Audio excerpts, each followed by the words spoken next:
Sergeant and Mrs. Smith, you're going to love this house. Is that a tub in the kitchen? There's no field manual for finding the right home. But when you do, USAA Homeowners Insurance can help protect it the right way. Restrictions apply. Do you have weak, damaged hair? New Garnier Fructis hair filler systems fill hair with strength 7 layers deep.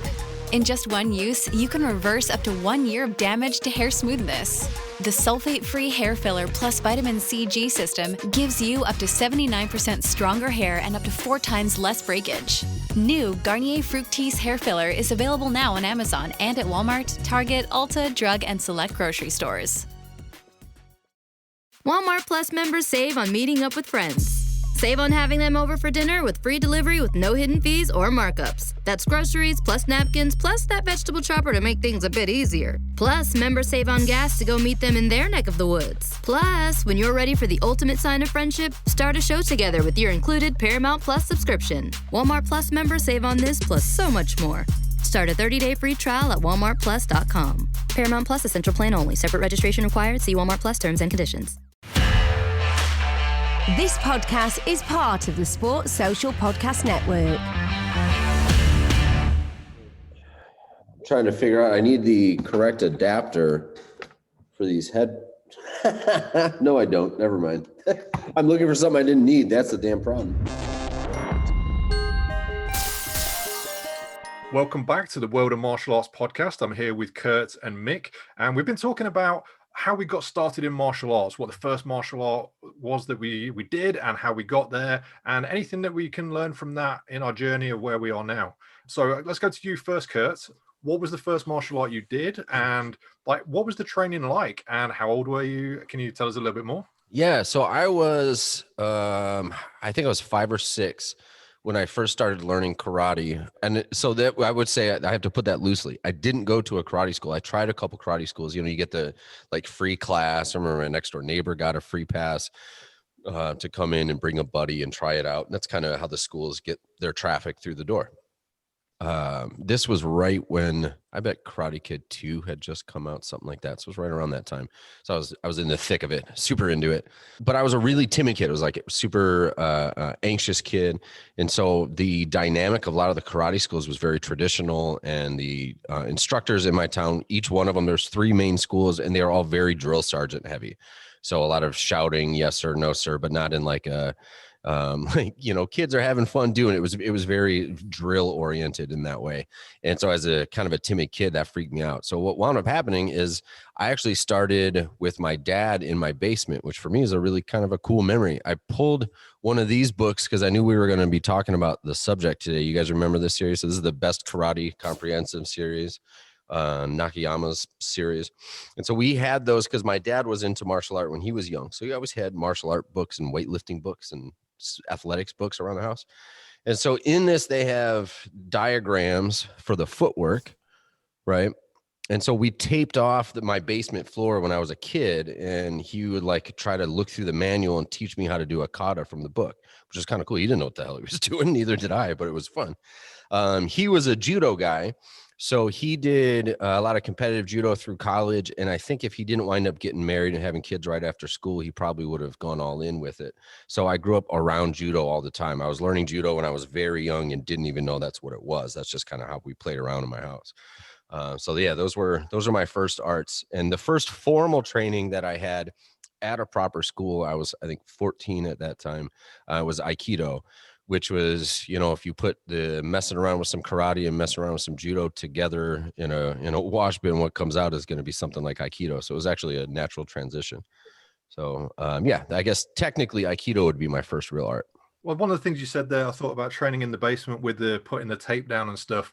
I found a lot of people who are now instructors, when they trained when they were younger, there was a lot of kind of making up ways of training, quite inventive stuff. I remember a washing line, hanging a tennis ball off it and throwing kicks at it, or making my own punch bags and making my own stuff like that. I don't really see as much of that. And I definitely don't see that in combat sports, but in traditional martial arts, when I was a kid, that was a big thing. Yeah. What's funny is where I have seen that recently, at least for me, is most of my exposure would be maybe JKD community. So I'm not saying it's just that, but that's where I've seen it, is when COVID hit and everybody had to quarantine.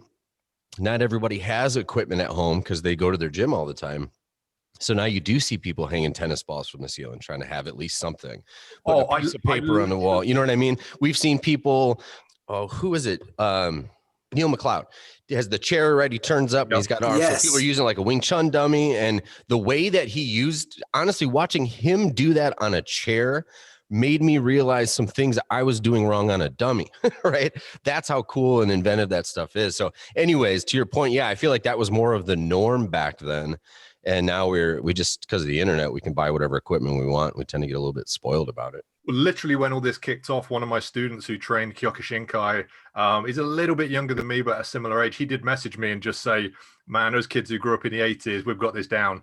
We know how to deal with this." Exactly. Like, you know, yeah, we've been here before. We know how to go and train in the garden and do this kind of stuff and make up stuff. Yeah, well, and man, in the garden, that's exactly it. So like when I was growing up, so I didn't go into a formal martial arts school until I was 14.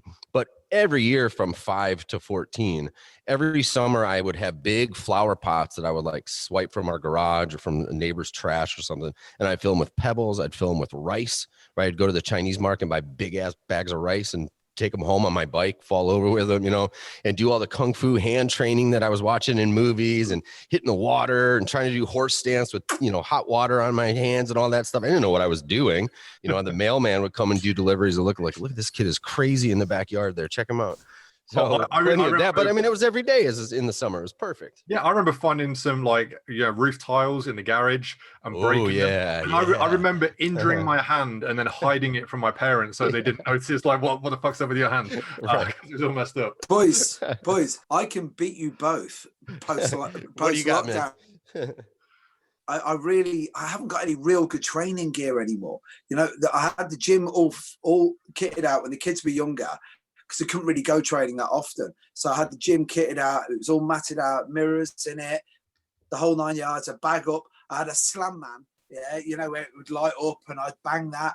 And it was like, I really enjoyed it. It was great. And then over the years, DIY tools went in there. Then COVID hit and it was like, right, what have I got? And I had about 4 kettlebells. And then I looked in the background and I went, I haven't got anything for deadlifting. I haven't got anything for squatting.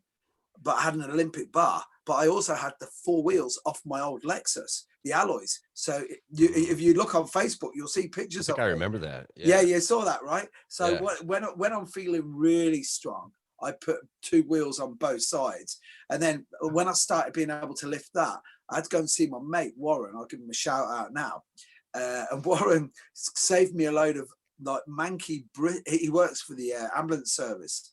And what he'd do is every time any brake discs went, what he'd do is he would have the discs and he'd just keep them to one side. So then literally I had like a load of scrap in the back garden as well.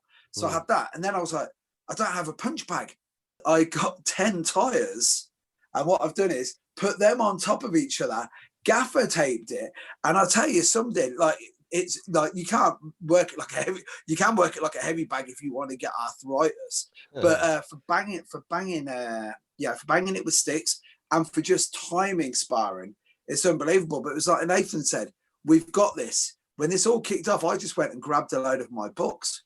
Yeah, you know, especially karate. Karate is great because karate is like a comic book because so much happens in between those panels. That you know, and 9 times out of 10, you don't do the bit that's supposedly that. You know, it's like, was that? How did he jump from there to there? Why is his foot facing that way now? Well, and exactly to that end, one of the big things that I did was, I'm in my gym right now, and there's like pod style mats, sections of mats, so that you can train isolated with social distancing. And then there's classes where people don't really care and they just sort of mask up and train together. But in these things, there's different taped geometry all over the ground for footwork. And so there's most of them are Filipino martial art oriented. One of them has a traditional boxing grid. One of them has a Junfan Jeet Kune Do grid on it. And the rest of them are different kinds of asterisk type of shapes, you know.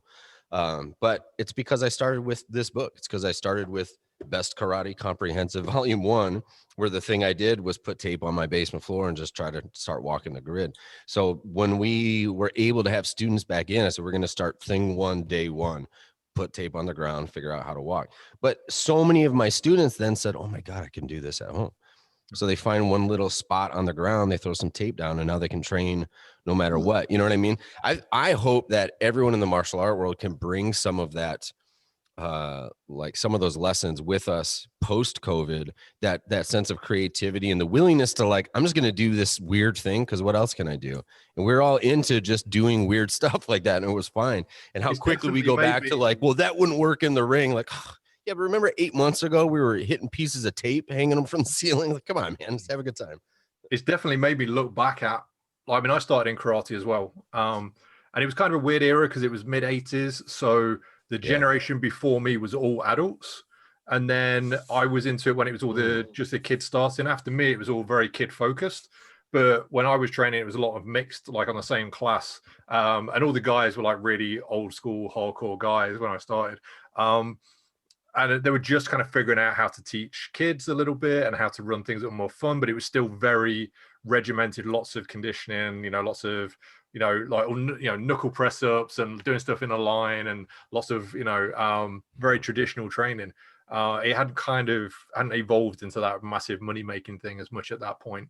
And I'm one of those people who moved from traditional martial arts to combat sports. And then, like most of us, you write off all the stuff from traditional martial arts. You just go, that was all shit. It didn't work. It doesn't work in the ring. It doesn't work.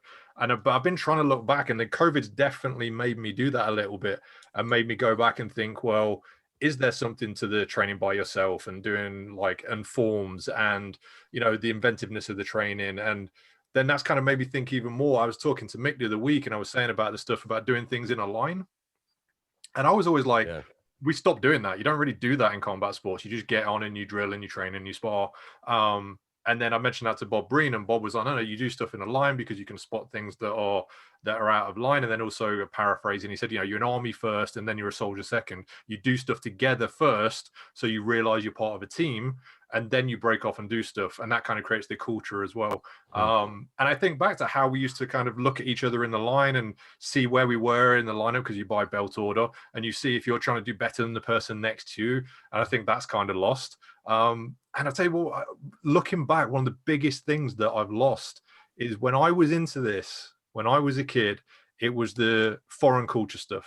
It was, I had Japanese calligraphy on the wall. I wanted Zori-san. I wanted, you know what I mean? Like I was so interested in all that and passionate about that. And I was just a kid, I was like 7, 8 years old. I didn't know, but it made me really interested and aware of that stuff. And I think in combat sports, you don't really get that as much. I think maybe that's something that we're kind of missing, that I feel my students are missing. So I try and talk about like catch wrestling history and, and famous boxers and stuff like that, and try and give them some of that culture, because that was so important to us back then, especially when I was a kid. How did you start, Mick? Same as you boys, karate. My first exposure to martial arts was, believe it or not, a guy who I to my shame, I have to admit now, right? The guy's name was Bob. His name was Bob Jones. I've got to give him a shout out, right? And he was, looking back on it now, he's a nice guy, and he's still going, and he's still training. At the time, he was probably a little bit of a fantasist. I remember seeing him. He was doing, I think it was Shaolin Modka he did, right? But then he had his own sort of thing, which was like a 5 animals type thing.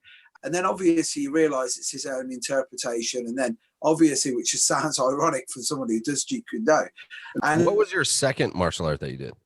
Well, my second martial art was karate. That was a great thing. So you didn't went from one kind of karate to another, or you're saying it was more of a kung fu thing? No, I went, my exposure was kung fu. And because the thing is, this sounds mad, right? But kung fu is way more, well, it's way more exotic than karate, because karate is like, it's very utilitarian. It's very Japanese, you know what I mean? It's very, matter of fact, where, you look at kung fu and you're like, man, this looks like really cool shit. You know what I mean?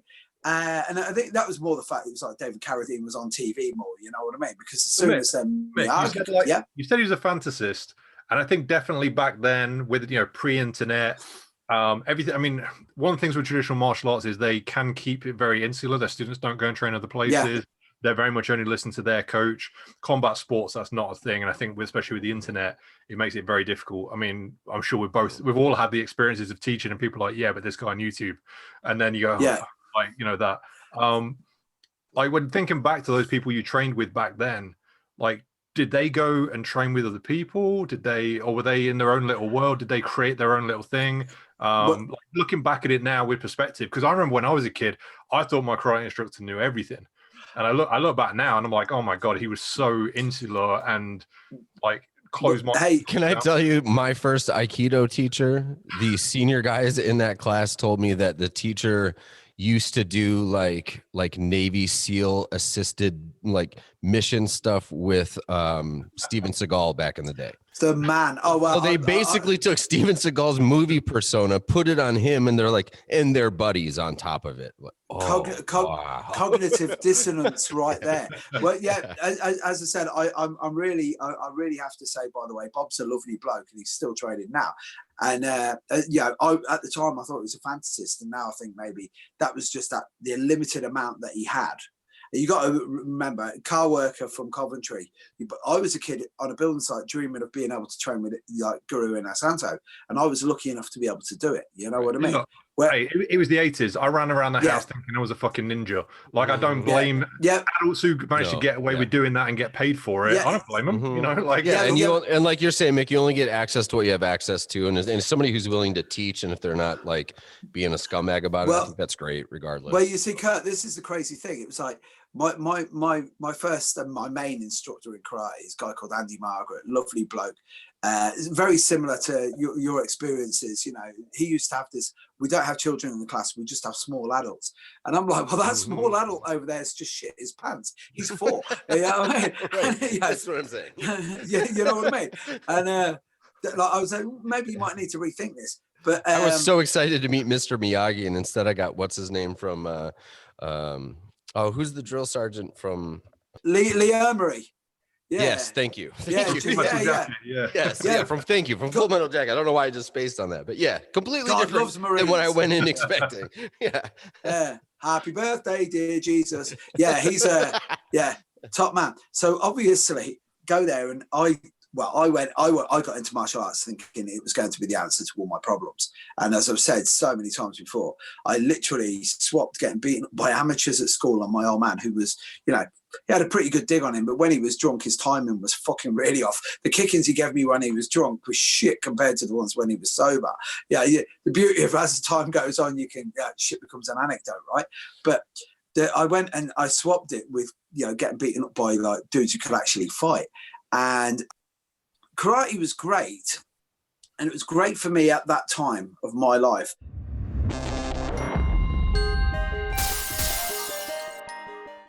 One thing that's been interesting about this conversation, there's a lot of things that are interesting about this conversation, but one that really jumped out to me is I feel like, Nathan, you just kind of solved a lifelong puzzle for me of the idea that even in the small town that I was living in when I was a kid, that you go to each of these karate schools and like, these are 2 little 5-6-year-old boys in there for a private one-on-one intro session. Why was he screaming at us right out of the jump? You know what I mean? Like, that was so much a part of the culture of it that it's looking back, I go, God, like, why would that be the decision that you made? But it makes sense if most of the people in the class are adults. And that is going to be the dynamic in the class because it's mostly grown men and the instructor, and they're comfortable with that. Because that hadn't occurred to me that kids doing karate when we were getting into it at our age, you know what I mean? That was kind of a newer phenomenon, or at least it was just starting to take off. And that had never occurred to me, that these guys were trying to figure out how the hell do we convert karate into something that's accessible to kids, because these movies just came out and now we can start making money. And we're thinking the same thing literally right now with Filipino martial art because of that what's it called? Not Maya, Raya, the Disney film that just came out that has Southeast Asian martial art. And you see people all over the place that teach Filipino martial art going, okay, if we don't make a kids program work now, we never will. You know, like, this is our shot. And so they're trying to figure out, how do we convert something that's inherently violent because it's weaponry and make it accessible to kids, or where parents are going to be okay with it. In the 80s, it was different. Parents didn't care. It's just, it's just, really interesting. That's kind of put me in a weird place in my head now and thinking about like, where were those coaches at? Right. Like 85, 86, like, yeah, okay, there's kids coming to their classes after doing this stuff. And then we talked about like the admiring of a foreign culture and all that kind of stuff, but they probably had a really skewed view, not in any kind of, insulting way to them, but they probably thought like, oh yes, be very Japanese, like, shout and be very strict and things. And absolutely. Like, they were probably trying to emulate that idea, and there was saying, like, in our culture, like saying sir, yes sir, no sir, that kind of thing would be like, well, that's the analog for whatever term they may have used, sensei or anything else. They're just trying to find a replacement. There's no kids class, which means there's no kids class culture, which means these guys are going, how do I transition this thing from being the real deal that I do, and then make it kiddie culture friendly. You know what I mean? And that just didn't exist. And a much bigger subject that we probably can't get into here is like the lack of actually talk about how you teach and education getting into martial arts. Because one of the big things I remember going to a course, I did a course on education. I got a qualification so I could teach adults. And one of the first things they said was, they sat everybody down. They're like, okay, so, like many, many years ago, people believed that you just kind of stood at the front and used to be like, I have this piece of knowledge, and you just keep saying it, and then you make them all do it. Oh my God, people were so stupid back in the day. Like, what you should actually do is look at the class, see what they need to learn, and then create activities to create a situation of learning for them to happen. And I was like, oh shit, that's 100% of martial arts doing it right. Exactly. And the thing is, they didn't know that then. They didn't. They thought they were doing martial arts. They didn't think they were educating and teaching, which I think there's a lot more of that we could talk about. And I always think that when we say traditional martial art, a lot of us, what we mean is martial art that's learned the way that I learned it. That's the tradition. You know what I mean? I'm teaching you the way that I learned it. If you don't like it, well, it worked for me. I didn't like it either. It was hard, but I did it. And that's the training, and that's the tradition that we're often referring to is, or at least that's a huge part of it, is that learning method, where sometimes not allowing that method to evolve or mature, or at least reflect the time that you're living in, whether you like the particulars or not. Yeah, that stuff kind of gets sucked into the void after a while, because there's too many options. The one thing that it did have was there was a commonality between it, because you could go to any karate school, and if I turn around, if you say Junzuki Gakuzuki or say Oizuki Gakuzuki, there was only little differences. And what I always found was very, very, very amusing was the pronunciation. Like every single person had a Japanese accent. Yeah, like even now, I'm telling you, Junzuki Natsukome. Like I've still got it, But Mick, you're in the jiu-jitsu world as well. You know all those guys who start with a slight Brazilian accent. Does that happen to that degree in BJJ? Oh yeah. People kind of pick that thing Come up. here, my friend. Yeah, right. Come here, you put this, maybe put the triangle. Board shorts and sandals. Yeah, good call. Right. The full get up. Sure. Yeah. Yeah, but sometimes I look at that and I say, how much is that is just modeling your instructor, and then how much of that is literally again just being a bit of a Nimrod and going, oh, maybe if I do what he does enough. But it's like I've seen enough. It's like what we were talking about with the karate earlier and loving Japanese culture and stuff like that. It's the the Brazilian culture and people getting interested. And although the pilgrimage thing was big going to Brazil back in the day, but I don't think people ever really talk about that now. No. Especially with the rise of American jiu-jitsu. Everyone's like, oh, we'll just go to America instead. Yeah. But yeah, the idea of having a place to go and that's the home of your art. And that probably ties into what Kurt was saying about the way you teach stuff as well. That was often tied partly to an instructor, but to a governing body as well. Right. Like the JKA, the KUGB, whatever, like all the different organizations that you were a part of. And then you would follow the way they taught. And if you went to another gym of those, and that would be the way it is. You don't really get that in combat sports too much, although it's kind of moving that way a little bit, Yeah, but gents, haven't you noticed one thing that we've sort of touched on this, which is how that I've always been a big fan of someone. He went to the source, He trains in Wing Chun. He trained with the source. He trained with like Yip Man's sons, and I went, which one? The one who was the accountant who started training at 42? Or the other guy who didn't really do anything and he started at 38, just because he was his son. And they're both nice guys, or they were nice guys. I met them and they seemed great fellows. But again, it's It's like, go to the source. What? Okay. So what were you training with Helio Gracie? Were you training like with Gaston Gracie? And like, because once it went to there, whatever you went to afterwards, and it was like, it changed. And this is the one thing that, I like your input on this, boys, because it's one thing that I've always found is, I trained with a guy, Mr. Pimu, who's from WMT, Muay Thai. So he was unbelievably good. He was really, really, really good Muay Thai coach. And I was like 32 at the time. And he said, "Why is an old man like you want to train Muay Thai?" And I was like, "I'm 32, thinking I'm not old." And he said to me, he goes, "In Thailand, you only do Muay Thai because you are not a farmer or want to work in a bar." And I was like, "But don't you love it?" And he went, "No." And then I started training. He went, "Whoa." He said, "We don't train like that." It was calm down. And then you go to Japan, and you go to Japan, and it's totally different to the way that we train, especially when karate just went mad and went all real there for a few years, where like the Japanese were like, "Whoa, no, you march up and down a hall and maybe shout a little bit, and if we spar, we don't hit each other that much." And then, and like the Brazilians are like, "Chill out, man. Why are you trying to kill each other?" And isn't it funny how that, not just in England, but in the Western world, we take it and we go full on alpha male with this shit. And it's going, yeah, kill. And you're like, no, they none of them train like that. So that's the one thing with the traditional training that I've found is I've been able to take the bit, especially from karate, which is like, what did I enjoy about the karate? I like that having to be in the moment, especially in the kata. I still do quite a lot of my katas, believe it or not.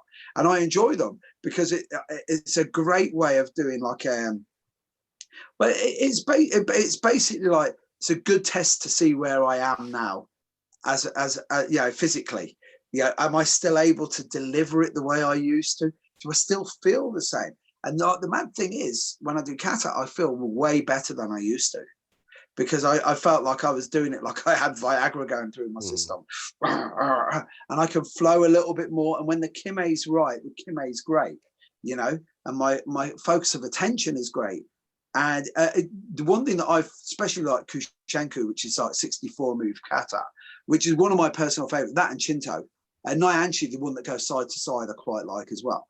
But the 64 move kata, Kushenku, I love because Kushenku will take it out of you if you do that kata correctly. And one of the reasons I like it is every time I do it, I always give a little bit of a middle finger to everyone who goes, why would you do 64 moves? You'll never do that in reality. I was doing it in reality every fucking day while I had lockdown, mate. You know what I mean? And that was my warm-up. It was one of the only things I could remember. I've just started learning kata for like I said, I did in the basement on some painter's tape on the ground when I was a little kid, but I didn't really learn anything. I'm just starting now to actually learn it and go back to some of that stuff. One, because of COVID.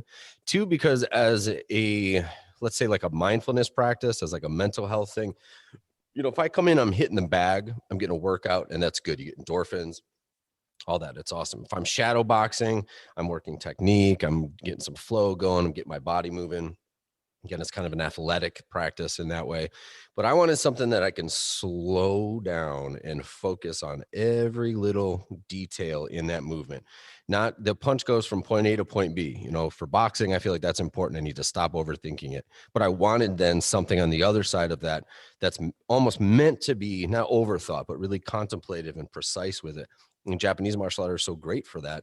That's so much a part of the culture, that precision and that dedication to really trying to put yourself into the thing and do it correctly, do it right, or don't do it at all, right?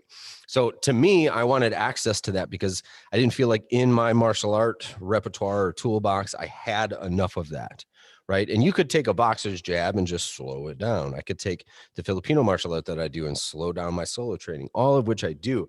But I wanted something that's meant to be about precision so I could focus on it. And I like approaching martial art that way of like, it's this amazing tool or massive set of tools. So what's going on in your life right now? What's your day like? What are you working on? You know what I mean? Okay, you're kind of feeling this way. You want to work on this. You got this kind of goal. Let's do this from this art, this from this art, and this from this art. And that's going to get you where you wanted to be today. I really like that approach to it.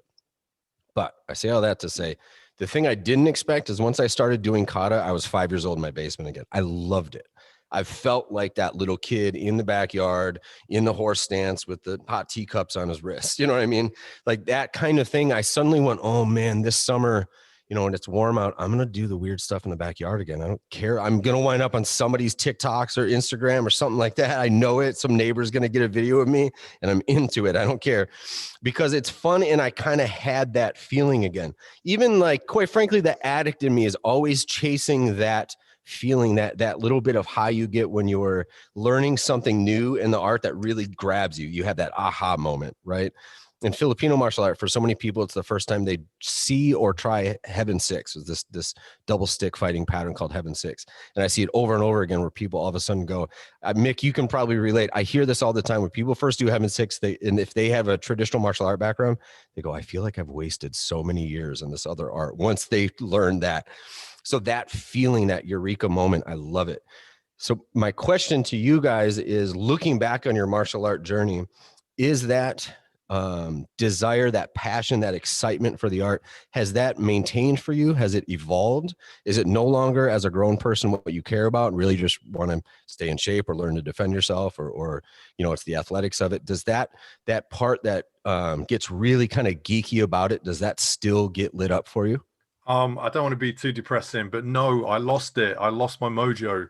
I've been because good answer though. Because you know my hip and my back haven't been great, and you know I had surgery and stuff, and you know I've stopped doing jiu-jitsu, which is the one thing, that flow, the rolling with somebody, the physical contact, all that kind of stuff is kind of gone for me now, and that's been really tough.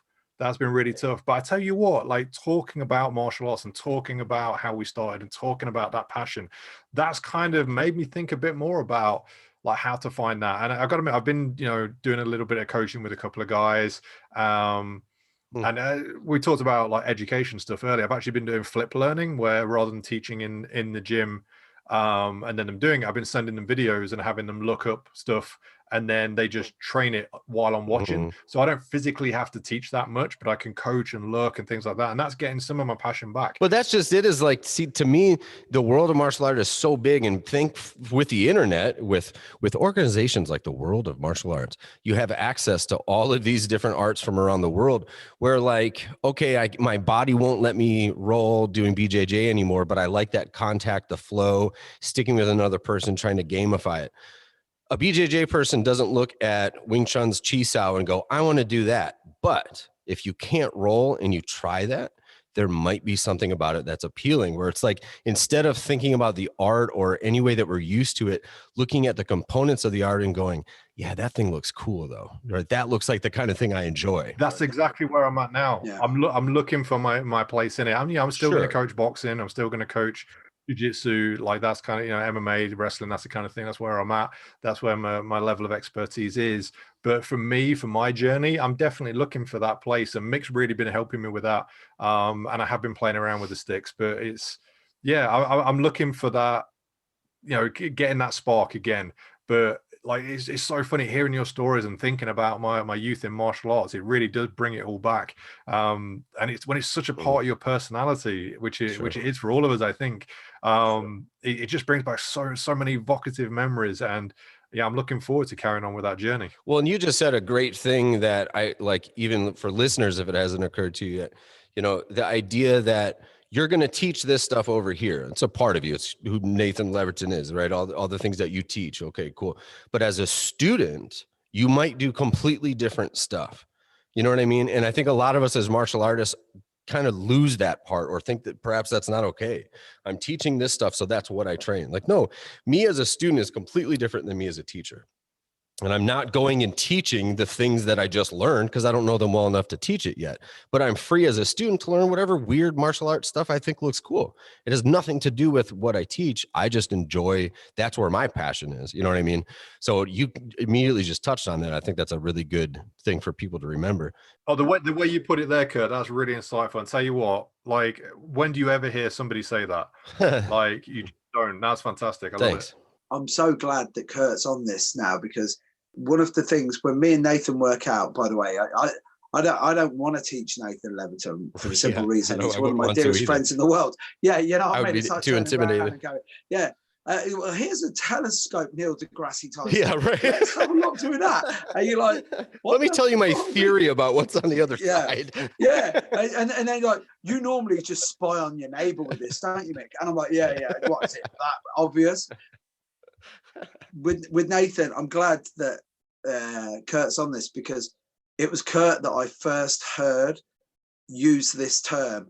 And then I realized I had heard it years previously, but it was in a Pee Wee Herman movie. So it sounds good, right? So we were training in Wisconsin, and this was after I had to literally stop Kurt from driving home, as I think we've mentioned a few times before. First time we came to Wisconsin camp, and you were like, I'm not getting this. You had the bag packed, you were ready to go in the middle of the night, and we were down at the fire pit, and I was like, dude, what are you like, stay here? And I didn't even realize that was a weird time in my life. That was a weird time, but the thing was, Kurt, it was like, I didn't realize, I look back on that, and that was a great conversation I had, but I didn't realize it was such a big conversation. And that night, this is how you'll know that I remember this conversation, because you went, we've just drank from the fire hose all day today. And I because I love the image of that, which is, like, if you haven't seen the Pee Wee Herman movie, it's where Cowboy, whatever his name is, Lawrence Fishburne, Cowboy says, Curtis, drink from the fire hose. For the record. Yeah, Cowboy Curtis, and he turns over the fire hose and blows his kid's head off with a water hose, right? And when I work out with Nathan, because Nathan always, like, he'll always say, there's just too much information. And then I'll throw in loads of anecdotes. And he goes, you should write this shit down, some of the stuff you say. And I'm like, no, this is, I know, quotes by Hemingway shit, you know what I mean? But when we're training, the reason I do it with Nathan is because, first of all, he's easily the best guy that I've ever had to teach, the pleasure of teaching Carly, because he just gets it immediately. But he doesn't know he's got it. You know what I mean, Kurt? Sure. You know where he's doing it. And then he starts punishing himself by saying, I did that, but I don't know how I did it. And I said, take the fucking win, dude. You can do it. Like, that's enough, man. You know what I mean? Just, you can do it. Don't be pissed off with that you don't understand how you do it. You'll understand later. But again, that's why I do it with Nathan, because what I'll do then is when I drop him off at his house, like, I'm parked around the corner, he thinks I'm just posting like contentious shit on Facebook. But what I'm actually doing is I'm making notes on my phone of what actually really stuck with Nathan. And then the next time we go in, we'll start training. Then I'll start moving and he goes, what are you doing with the footwork? And I'm like, because the last time I was with him, I noticed that he was working out the footwork himself. So I'm like, right, okay, because you don't tell Nathan how to do stuff, you just move. And what he'll do is he'll start following it to a degree, and then it doesn't really work for him, so we'll go a different way. So I know how Nathan learns, because he doesn't want to talk about it. He wants to move and figure out, and that's more from his jiu-jitsu and his grappling background. Nathan, I think Mick's been reading your diary, man. No, because he didn't know. Because we talked about an instructor who lets you see behind the curtain. I'm getting that right now. Yeah, there you go. Yeah, but you see, the thing is with Nathan, a lot of what he learned was learned on the fly. Right. So what he'll do is he might have seen it, he might have watched it on YouTube, might have read about it, might have seen it at a seminar, and then it's happened in the moment. And then that's why it always amuses me with Nathan, because Nathan's like that, goes, yeah, but I don't know how I did that. And then and there's the beauty, mate. Now, as you were saying there, Kurt, that's the addict part of us. Okay, I'll give you that first hit for free, but I'm not a drug dealer. You're going to have to go and find your own now, mate. And that's how it works. But with me, at Carly, I'm okay. What I do think I am good at is, I am an exceptional people person, and I'm exceptionally good at teaching people. But I don't realize sometimes how I do it. It's just that once I get on with somebody, I can see how they're moving. I see how it works, and I really get a buzz out of that. But then for me, training wise, that whole, do you still feel that way all the time, especially in Brazilian jiu-jitsu? Yeah, because you're somebody who you're in that category for me as someone that I know stays and plays in that kind of like nerdy space. And I say that nerdy affectionately as I'm not only the president, I'm also a client or whatever, I'm part of that, But yeah, that's part of what you engage in, and you stayed plugged into that. You still refer that you got your start because of things like comic books and the martial art magazines back in the day and all that kind of stuff, you know. So I think for some of us that never left, but for some of us it goes away. Some of us, like Nathan, you're talking about, you know, I wonder if it almost there's a circular quality to it, trying to maybe work your way back towards something or you know, something like that. Then I feel like I met a lot of guys who somewhere along the way, someone convinced them that was going to be a sign of weakness. And so they have to be super alpha about it. They have to, you know what I mean? They've got to only make this about their ability to enact violence, or at least tell themselves that they can do that. And that stuff is important, but it's usually not where people start in their training. You know what I mean? It's one thing if somebody comes in, they have a direct threat to their safety and they're trying to cope with that, and that I get. But most of us start because of maybe we got bullied, but there's some excitement about it. There's some, you know, there's a passion for it. And so I always just hope that I love conversations like this. And I hope that elements of this are at least thought provoking for other people, because like you said, Nathan, by remembering where we started and even just swapping some of those stories, all of a sudden it's easier to go, well, when I get on the mat right now, when we're done and I try something, what I'm going to let myself do is just go straight to dessert. I'm just going to do the stuff that I love today, because why not? You know what I mean? Why not do that once in a while? Because that's why we started. I didn't start because I wanted to have to do 500 kicks on a heavy bag or something like that. I started because I wanted to wax on, wax off. That's it. You know, it's so funny where this conversation's circled round and where it's come to and where it's like concluded at. Yeah. We talked about where our martial arts journey started and what we learned from the martial arts, and you know, like the teaching and these things. And what we come back to is the joy we got from it. That's it. When we started. That's it. And if we still got that, and how to keep that. I think that is why we do martial arts. And as coaches, as teachers, are we able to help facilitate that for other people? Is that a priority for us? And so, you know, how do we do that? There is some pure joy to be done at this, you know, just rolling around the floor wearing pajamas. You know, I've said before, maybe it's a good way to put a button on it. A good friend of mine that is a doctor. Maybe we've talked about it on the show, so sorry if I'm repeating myself, but he's a physician, and he's certainly had a really, really hard year with COVID and lost a lot of people. And, you know, it's pretty serious stuff. But the way he always says it, he's one of my training partners for Collie. And he always says, you know, I spend a lot of my time thinking about the nature of life and death. And then usually on the weekends, I put on my pajamas and play swords with my friends. Say, yes, that's what a 6-year-old thought process is. That's what you do. You put your pajamas on, get your buddies over, play swords. You know, the way we're playing is a little more educated than when we were young. But the reality is his daily life is where the real stuff is. And the training, it's just where you get to maybe let off a little steam and learn something new. So this is an awesome topic. Thank you, Nathan, for letting us dig into this one today. I'm looking forward to kind of, I don't know, tying up some of these loose ends in my own training now. Great stuff, boys.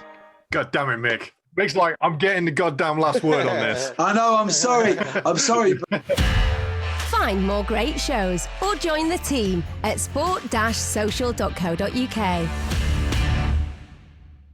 Sports Social Podcast Network. With the Lucky Land Slots, you can get lucky just about anywhere. This is your captain speaking. We've got clear runway and the weather's fine, but we're just going to circle up here a while and get lucky. No, nothing like that. It's just these cash prizes add up quick. So I suggest you sit back, keep your tray table upright, and start getting lucky. Play for free at LuckyLandSlots.com. Are you feeling lucky? No purchase necessary. Void where prohibited by law. 18+ terms and conditions apply. See website for details.